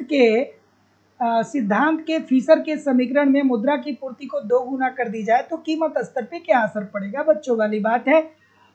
फीसर साहब का समीकरण क्या है? एम भी is equal to P T है, एम भी is equal to P T है। ठीक है, तो एम भी is equal to P T के अंतर्गत ये क्या कहते हैं? कहते हैं कि अर्थव्यवस्था में अगर जो मुद्रा की पूर्ति बढ़ती है तो ऐसी स्थिति में जब मुद्रा की पूर्ति बढ़ेगी अर्थात अर्थव्यवस्था में सबके पास पैसा आएगा, तो जब सबके पास पैसा आएगा तो सभी लोग अपने मांग को बढ़ाएंगे, लेकिन जब लोग अपने मांग को बढ़ाएंगे और उस अनुसार पूर्ति में वृद्धि नहीं होगी तो क्या होगा कि मुद्रा की पूर्ति बढ़ने से कीमत स्तर जो होगा इसमें 2 गुने की वृद्धि हो जाएगी और जो मुद्रा का मूल्य होगा वो क्या हो जाएगा? आधा हो जाएगा। मुद्रा का मूल्य जो होगा वो क्या हो जाएगा? आधा हो जाएगा। तो यहाँ पे क्या पूछ रहा है? कीमत स्तर पूछ रहा है ना, तो कीमत स्तर 2 गुना हो जाएगा। तो जितने लोग भी बोल रहे हैं ठीक बोल रहे हैं। अगला, कि मुद्रा के स्टॉक में वृद्धि प्रत्यक्ष रूप से वस्तुओं पर व्यय होती है, निम्न में से कौन सा किस सिद्धांत की ये मान्यता है? चलिए भाई बताइए। चलिए, आराध्या जी, सतीश कुमार गुप्ता जी, राजकुमार प्रजापति जी, उर्मिला कुमारी जी, ललिता साक्य जी, लाल बहादुर जी, ज्योति चौरसिया जी, ब्यूटी जी। हाँ ठीक है, राजकुमार प्रजापति जी, राजेश कुमार सिंह जी, अस्मिता जी बिल्कुल ठीक है, तस्नीम खान जी, ललिता साक्य जी, मोहम्मद साहिद नूरी जी। ठीक है, चलिए सभी लोग थोड़ा लाइक और शेयर कर दीजिए। आप लोगों का उत्तर इतना तेजी से आने लगता है कि मैं सबका नाम भी नहीं पढ़ पाता हूँ। चलिए, क्या उत्तर आ रहा है सर? बिल्कुल ठीक है, बिल्कुल ठीक है, बिल्कुल ठीक है। तो जितने लोग भी ऑप्शन नंबर क्या बोल रहे हैं? ए बोल रहे हैं, सभी लोग का उत्तर यहाँ पे बिल्कुल ठीक हो जाएगा कि मुद्रा के परिमाण सिद्धांत। मुद्रा का परिमाण सिद्धांत फिशर साहब आपको याद आ जाने चाहिए। इन लोगों ने क्या कहा? इन लोगों ने यही तो कहा था ना कि अगर जो अर्थव्यवस्था में मुद्रा की पूर्ति बढ़ती है तो लोग अपने मांग को बढ़ा देते हैं। तो मांग को बढ़ाएंगे, इसका मतलब क्या हो गया कि ये इनके पास जो पैसा बढ़ रहा है वो कहाँ पे भी, वो उपभोग वस्तुओं पे व्यय हो रहा है। तो जितने लोग भी ऑप्शन नंबर ए बोल रहे हैं ठीक बोल रहे हैं। अगला, परंपरावादी अर्थशास्त्रियों ने मुद्रा पूर्ति के परिवर्तन से क्या बताया? चलिए बताइए। और जो लोग भी नए हैं, चैनल को सब्सक्राइब नहीं किए हैं, चैनल को सब्सक्राइब करके बेल आइकन को क्लिक कर लीजिए। ईच एंड एवरी डे आपकी क्लास होती है शाम को 7 बजे से। ठीक है, क्या याद आना चाहिए यहाँ पे? परंपरावादी अर्थशास्त्रियों की बात करें तो कौन है जिसने मुद्रा परिमाण के संदर्भ में थियरी दिया था? तो आपको याद आ जाना चाहिए सर जी, फीसर साहब याद आ जाने चाहिए। फीसर साहब ने दिए थे, M B is equal to P T बताया था, और ये फीसर का मूल समीकरण है। और फीसर का फिर संशोधित समीकरण भी एक है सर। कौन सा है संशोधित समीकरण? संशोधित समीकरण जो फीसर का है वो कौन सा है? M dash V dash plus M भी is equal to P T, यही तो है ना। ये दो बातें याद रखिएगा, फीसर का मूल समीकरण एम भी is equal to P T और फीसर का संशोधित समीकरण M dash V dash plus M भी is equal to P T. ठीक है, और ये समीकरण क्या बताता है? ये समीकरण ये बताता है कि जब अर्थव्यवस्था में मुद्रा की पूर्ति बढ़ती है, सबके पास पैसा आता है, तो सभी लोग अपने मांग को बढ़ाते हैं। सभी लोग अपने मांग को बढ़ाएंगे तो कीमत स्तर में वृद्धि होगी, अर्थात कीमत स्तर 2 गुना बढ़ जाएगा और मुद्रा का जो मूल्य होगा वो क्या हो जाएगा? आधा हो जाएगा, अर्थात मुद्रा के मूल्य में कमी आ जाएगी। तो क्या उत्तर आ रहा है भाई? केवल कीमतों को प्रभावित करेगी। तो जितने लोग भी ए बोल रहे हैं सभी लोग का उत्तर यहाँ पे बिल्कुल ठीक हो जाएगा। Option number A according to the question this is the right answer हो जाएगा। अगला, कि मुद्रा वह अधूरी है जिसपे अर्थ विज्ञान चक्कर लगाता है, ये बात किसने कही थी? ठीक है, मुद्रा वह अधूरी है जिसपे अर्थ विज्ञान चक्कर लगाता है, ये बात किसने कही थी? ठीक है, क्या उत्तर आ रहा है भाई? और मन को मनाइए भाई, मन बहुत चंचल होता है। मन जो होता है वो क्या होता है? बहुत चंचल होता है। एक सेकंड में आपकी सारी प्लानिंग को खत्म कर देता है आपका मन। खूब मन बना करके बैठे, खूब प्लानिंग करके बैठे हैं कि आज पढ़ेंगे, आज खूब मजा आएगा, लेकिन एक ऊपर से मोबाइल में नोटिफिकेशन आता है कि किसी ने रील्स डाल दिया। तो बहुत सारे लड़के, यहाँ वाले नहीं, यहाँ तो जो पढ़े वो बहुत अच्छे हैं, कम रील्स देखते हैं, लेकिन बाकी के लोगों की मैं बात कर रहा हूँ। बहुत सारे ऐसे लोग हैं जो क्या करते हैं कि मन बनाए कि आज हमें ये काम करना है, लेकिन एक मोमेंट ऐसा आता है जहाँ पे उनका दिमाग का मन कहता है, मन कहता नहीं है, वो कहलाया जाता है, यार नहीं मन कर रहा है, नहीं मन कर रहा है, छोड़ दो, कौन सा जेल में बंद। ठीक है, तो अगर जो इस प्रकार की धारणा आप बनाने लगेंगे तो धीरे धीरे क्या होता चला जाएगा, फिर आप धीरे धीरे अपने आप को कन्विंस करते जाएंगे, और अपने आप को आप कन्विंस करके क्या करेंगे कि कन्विंस करके अपने आप को आप कंफर्टेबल जोन में डालने का प्रयास करेंगे, अपने आप को कंफर्टेबल जोन में डालने का प्रयास करेंगे कि थोड़ा और कंफर्टेबल हो जाए, ये मन नहीं कर रहा है, वो मन नहीं कर रहा है। एक स्थिति ऐसी आ जाएगी कि फिर कार्य करने को मन ही नहीं करेगा, कुछ करने को मन ही नहीं करेगा। तो मन को रोकिए, मन जो है ये बड़ा चंचल है, इसको रोकिए। ठीक है, तो क्या उत्तर आ रहा है भाई? क्या उत्तर आ रहा है? तो जितने लोग भी ऑप्शन नंबर सी बोल रहे हैं, सी बोल रहे हैं, सभी लोग का उत्तर ठीक है कि मुद्रा वह अधूरी है जिसपे अर्थ विज्ञान चक्कर लगाता है। तो ये स्टेटमेंट मार्शल का कहना है। तो जितने लोग भी ऑप्शन नंबर सी बोल रहे हैं बिल्कुल ठीक बोल रहे हैं। अगला प्रश्न कि बहुत ज्यादा मुद्रा बहुत ही कम वस्तुओं का पीछा करती है, यह कथन निम्नलिखित में से किस सैद्धांतिक विचारों पर आधारित है? क्या उत्तर होगा भाई? बिल्कुल ठीक है, ठीक है,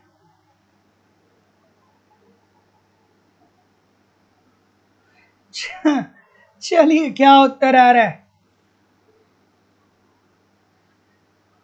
ठीक है, एक बात जितना जल्दी आप जीवन में समझ जाएंगे कि अगर जो इस पृथ्वी पे पैदा हुए हैं ना, तो उसका कर्ज भी कुछ चुकाना पड़ेगा आपको।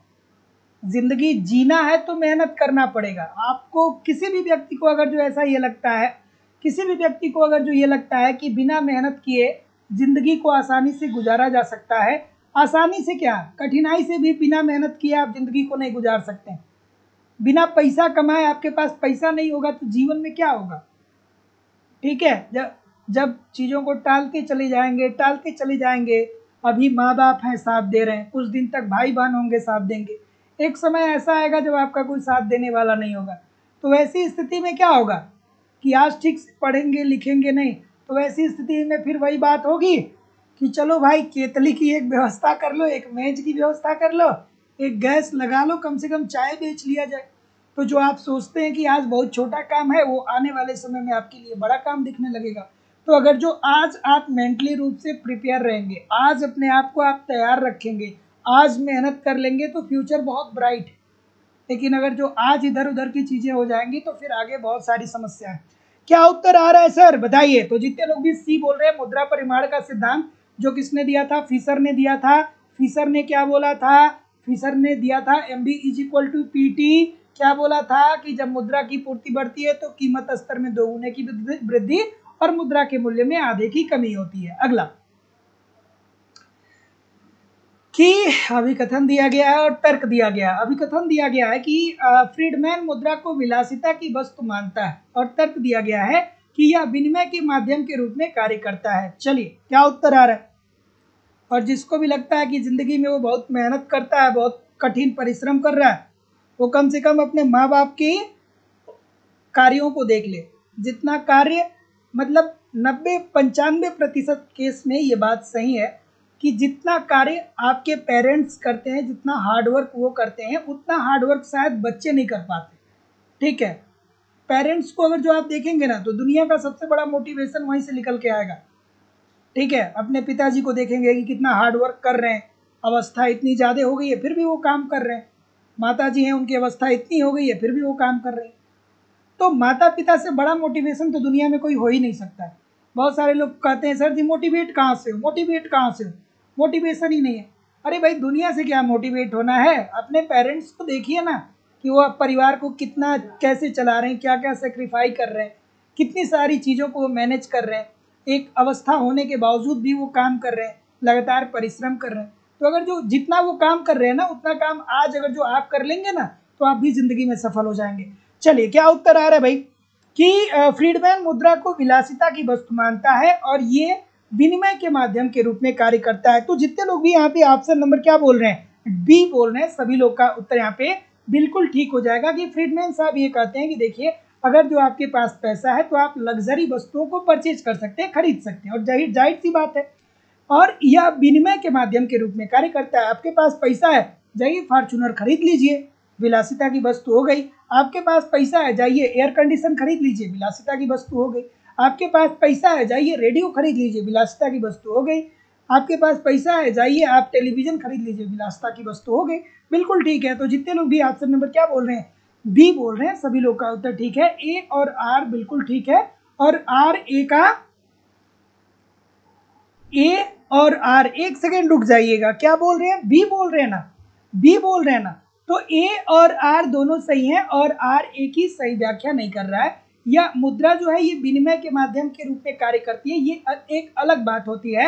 और फ्रीडमैन मुद्रा को विलासिता की वस्तु मानता है, ये एक अलग बात है। बात दोनों ठीक है लेकिन एक दूसरे को ये डिस्क्राइब नहीं कर पा रहे हैं। अगला कि निम्नलिखित में से कौन सा क्लासिकल द्वैधता को संदर्भित करता है, क्लासिकल द्वैधता को क्या संदर्भित करता है, चलिए भाई बता दीजिए।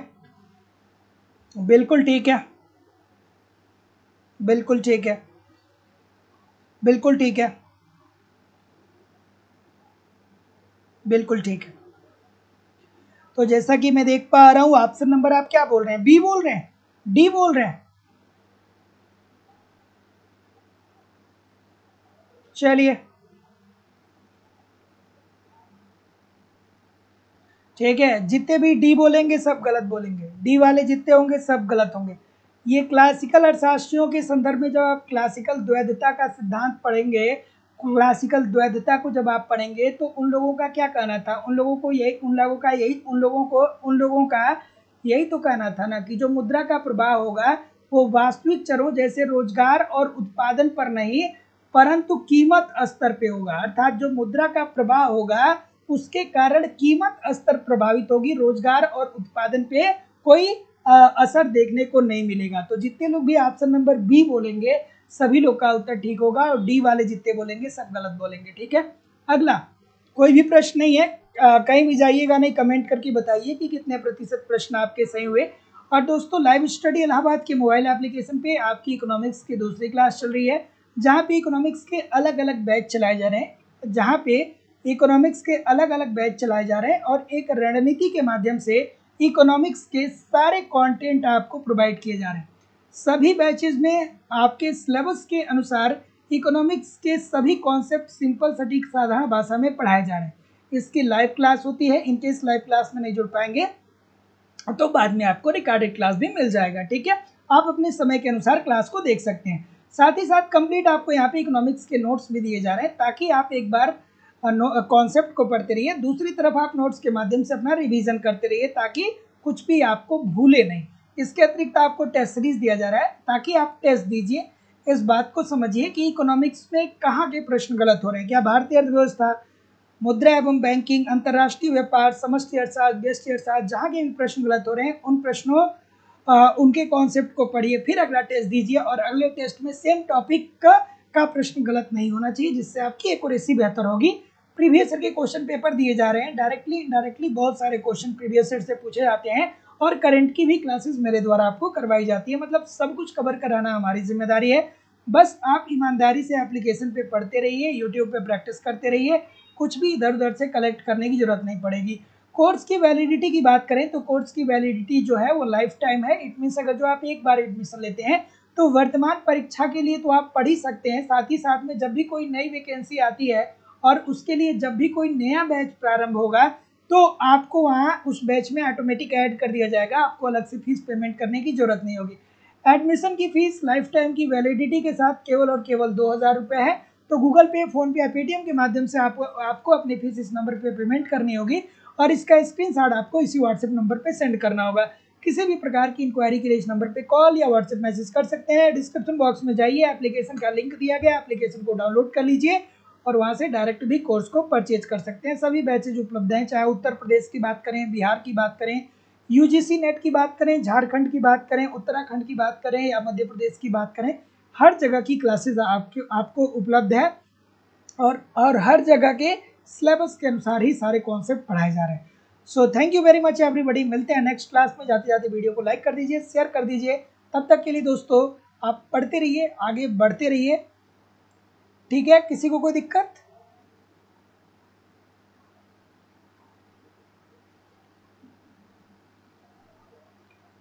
ठीक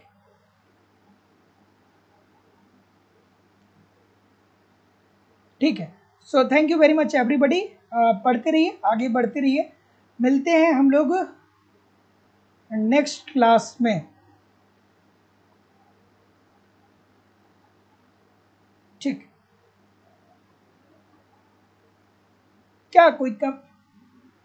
चलिए ठीक है, जिसको भी कोई दिक्कत होगी आप मुझे ये जो नंबर आ रहा है मेरा, इस नंबर पे कॉल कर लीजिएगा या व्हाट्सएप मैसेज कर लीजिएगा। So thank you very much everybody.